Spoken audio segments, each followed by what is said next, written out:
Okay, so why haven't you gone and experiment with folks like GM Wolf and Micheal Grubb? You do everyone a favor and destroy these so-called liars and charlatans who scheme for people money and their students too, so they can never ever trick anyone else. Or are you just gonna stay behind your camera and complain about it for eternity, while GM Wolf and Micheal Grubb is reckoning a monthly revenue in the thousands, while you believe they're lying to everyone? So when? Here's the thing, I believe you'll be able to expose GM Wolf, but Micheal Grubb, I doubt it. That's so funny actually, because I believe that Grandmaster Wolf will be much harder to expose. I mean, he's the guy who almost fooled Penn and Teller. You know what I mean? While Micheal Grubb, I feel like we can just go out on a day that is not windy and case closed.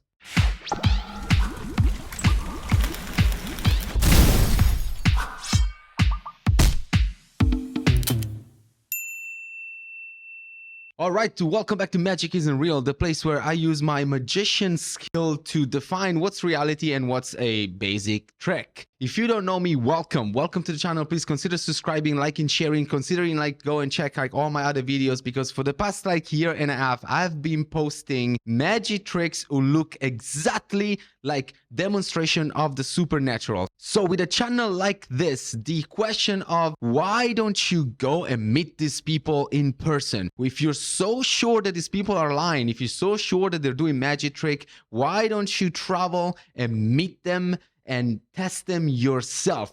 Yes, I will. I will go and talk to these people if they'll allow me to go and talk to them, because let's face it, right now, they're not even responding to my comments. One of them, Mr. Ernest Vider, even tried to take down one of my videos. So this is the level of communication we have with these people right now. But the main thing is, yes, obviously I do want to go and meet these people in person. I want it so badly, and I will do it as soon as I get budget. But now, you see, Tony Mortison 4816, he's a clever one, because he actually wrote another comment advising me, warning me not to use the money excuse, because I would just embarrass myself. So let's see his argument. Magic isn't real. Please, I advise you not to do that. You will only embarrass yourself, because there's no good answer for it other than to say, okay, I'll fly out there and I'll do it. Okay, I'll fly out there and I do it as soon as I have the budget. That is the proper answer at this point, Mr. Sebastian. The excuse of you get money for my travels and expenses is not a good argument for this. Okay, my man, listen up for a second. I don't know where do you live or what do you do for a living, but the excuse of not having money is not really an excuse. It's more of a fact. Trust me, I want to do this. I want to go and meet these people, but I require a proper budget. It's not a good argument for this. Why? Because you be saving other people from the supposed frauds you believe these people are perpetrating into innocent folks. $500 round trip will make its worth if you can save 25 students from your exposed video who will pay GM Wolf $100. $100 times 25 is $2,500. Save out of your 500 trip exposed video in the future. So there isn't any real excuse. Plus, this topic is extremely important in the advancement of science. I think your calculations over there, your estimates, I think they're a little bit off. Trust me, this isn't just about a $500 round trip plane tickets. It's much more than that. And I'm just going to break it down to you right now. Penn and Teller bullshit was one of my favorite TV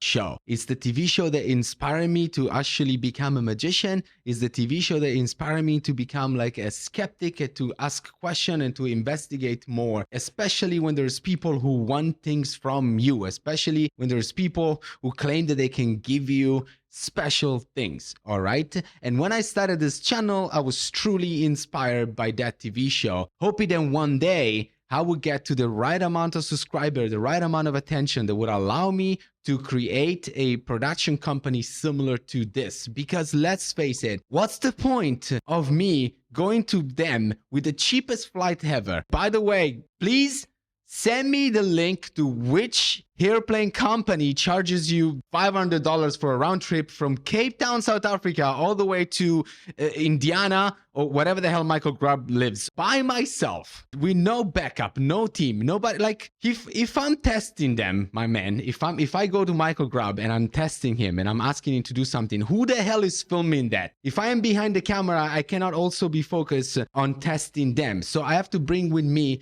someone who can film this and who can film this properly, because if it's not filmed and shot and edited properly, nobody's gonna watch it, and then it's gonna defeat the purpose of, like, because I don't just want 25 students from it, I want everybody to stop falling for this kind of scams. If they are scams, again, I don't know, I might be proven wrong, which that would make it the greatest video of all time. Imagine that, if I've been proven wrong, that would be the greatest video of all time, and it would be shot like shit because I went with the smallest budget by myself. So number one, I cannot go by myself because I need someone to come and help me film and help with the production. Second of all, I need to bring at least another magician, at least one more. It would be great if it was like 2 more, but I have to at least bring another magician because let's face it, I don't know everything. I'm a big dummy and whatnot. Like, he might be doing something to me that I don't see because I'm focusing, like, engaging with him, which is how most of the psychological tricks work.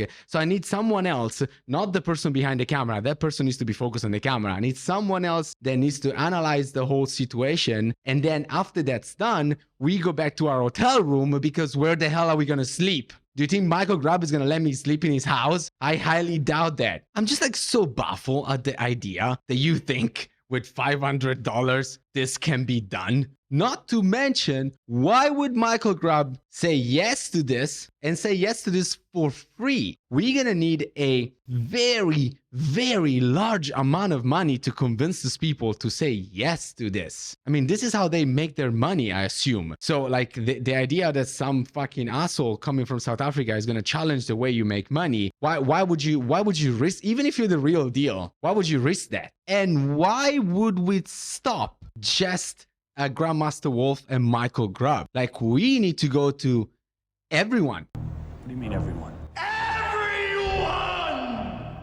Your little budget needs to be multiplied by however many people are around the world claiming to have these abilities. So I'm gonna need a team of at least like 3 people, and that's I mean, let's say between 3 to 5 people that I need to go with. Now, some of them also maybe I have to pay, because not everybody is just gonna drop their day job to come and travel the world with me. Now, I can maybe make the sacrifice and decide, okay, you know what? I'm not going to make any money out of this. Whoever is going to come with me to film, why shouldn't that person, get paid? Before you now saying that, like, oh, so this is it? You only going to stay always behind your camera? You always just going to complain behind your camera and, like, do absolutely nothing? First of all, this isn't absolutely nothing. These are very important topics that needs to be done. And just the fact that I'm still able to replicate all of their demonstrations. So just the fact that none of them has come up with a demonstration that has put me like, oh my God, I don't know how to do that. Already there, it's a really good first step.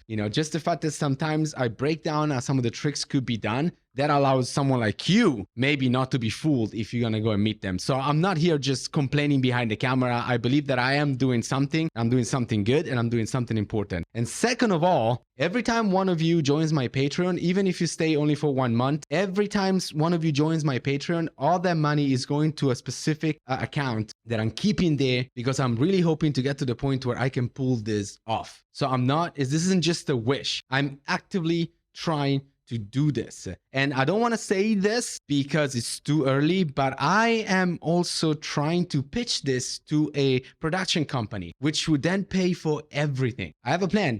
I'm not making up excuses. I can't just drop the YouTube channel until I have that budget, because without the YouTube channel, I won't be able to get to that budget. What I mean by that is, for example, if this channel explodes and gets a good amount of subscribers, a production company might be more keen to saying yes to this project for the simple fact that all the subscribers are then going to go watch that project, and that production company is going to get, money out of that, because this is how it works in the real world, my man. So the thing is that, yes, for now, I have to stay here behind the camera and keep on dropping content as good as possible so that I can increase the number of subscribers, so that I can increase the number of patrons, so that I can eventually get to the budget to do this thing, which I want not do. I will do. Let me just read one more thing that I saw in another comment that it's important to address. I honestly think he's somewhat afraid he'll be proven wrong and eat his word by someone like Micheal or MP USA, folks. I'm pretty sure GM Wolf is fake, but he doesn't want to go down the list of folks he accused of fakes, because if one of them can make him look bad by showing it's actually real, Sebastian knows he has to fess up that perhaps it is real. He doesn't want to do that. Okay, just indulge me for 1 second and play this game with me. Tomorrow morning, someone knocks on my door, okay? I go down, I open the door, and who do I see? Oh my god, it's Professor Xavier, leader of the X-Men. Now, Professor Xavier looks at me and he says, Sebastian, we have found out a way so that we can give our powers to you. All you gotta do is practice our methods. And then he shows me how this is possible. Like he physically shows me how he transfers a power onto me and I can see the power is working. And then he tells me, Sebastian, just enroll in this class and by the end of it, you're gonna have like unlimited power and you're gonna be a better human being. You have the picture, right? Now imagine that when that happened, I just simply go, nah, I'm a skeptic. I was advocating for this stuff not being real. So I'm going to have to ignore your offer. I'm sorry. And I'm going to have to actually pretend that this has never happened because it's going to make me look bad, you know? And also, you know, like I don't want these powers. Who would want this power to be real? Nobody. I'm telling you, no one would want these powers to be real. So your offer is shit and I have to stick with me being a toxic hater skeptic. So please leave. I never want to see you again. Of course, I want to be proven wrong. I want for one of this thing to be real. Who wouldn't want that? The only thing I'm afraid is that Micheal Grubb is going to shoot me. You know what I just realized? I think you don't care. As I read the comment, you already decided that Micheal Grubb is the real deal and GM Wolf is the fake one. And you have no reason to believe that, by the way. Because if I ask you to tell me what's the difference between the two, I bet you wouldn't even be able to tell me. But I also just realized that, you know what this is? You're doing, to me, everything that you're accusing me of doing. Like, you already have made up your mind. Even if I go to these people, you wouldn't care. You will probably watch the video and come up with another excuse, say that the video wasn't done properly, or that I cheated, or that I should have stayed there longer, or that I should go to the next one. Since this is the end of the video, and at the end of the video, I always like leave you something to say just to check that you've watched the video until the end, which if you did, by the way, thank you so much. Please also consider subscribing and like go check out my Patreon, since now you know that it has a purpose that's very important. I want you to tell me in the comment section if you think that this guy has a good argument or if he's just being a toxic hater. Otherwise, stay safe and I'll see you next time. Peace out.